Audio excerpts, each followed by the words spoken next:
Your characterization of China as not really being a threat to anyone, I, for the most part, share. There is little evidence that they have any intention of invading any country around the world, and indeed, of course, haven't done so since their skirmish with Vietnam almost 40 years ago.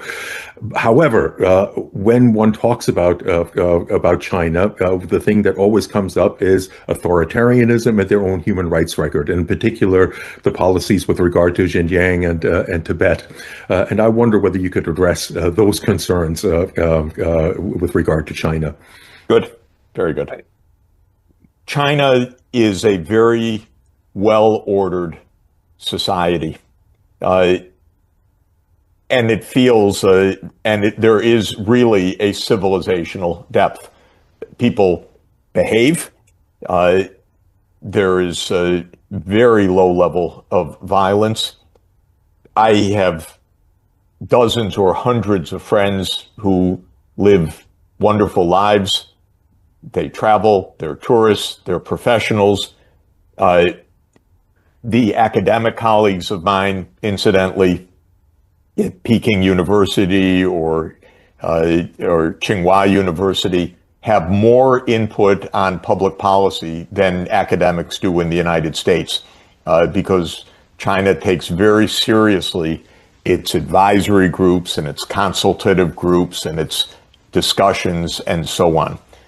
The idea that this is a deeply repressive, totalitarian state is utterly false.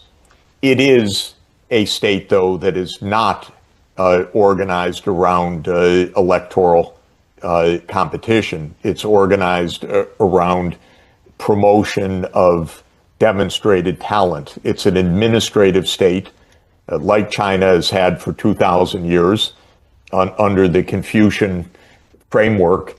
And what impresses me is the talent of the counterparts that I see, and the basic organization of the Chinese system, both in the party and in the state apparatus, is that you start out at a local level, and if you do well, you get promoted to a larger place, and if you do well, you get promoted to a larger place, and if you do well, you get promoted to Beijing, and if you do well, et cetera, et cetera. One very impressive individual that I work with in one of the most senior positions in China is the party secretary of Shanghai. You could imagine how important that position is. What is his background? He was a star PhD engineer at Tsinghua University. Then he became dean of Tsinghua. Then he became president of Tsinghua University.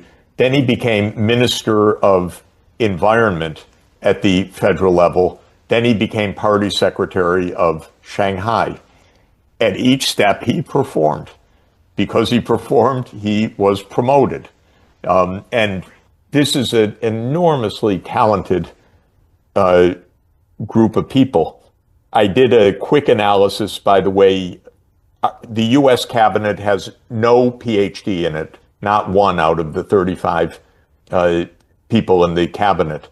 The highest technical degree is one master's degree from MIT.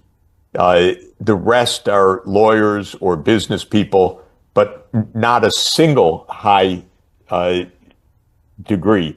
China has 11 PhDs in its cabinet. And in the Politburo, it's a similar count. So this is a very big difference, is just the level of competency. I say all of this because what is said also about Xinjiang in Tibet is not right. When it comes to Tibet, and I don't want to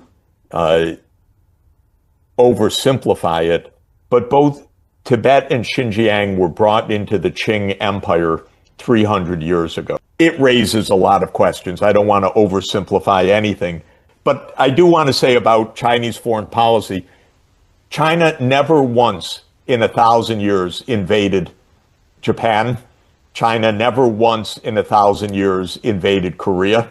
China is not an overseas expansionist country and never has been in its 2,200 years of unity. So I want to underscore that I do not believe that China is any threat whatsoever to the world or even to its next door neighbors. So just to say all of that.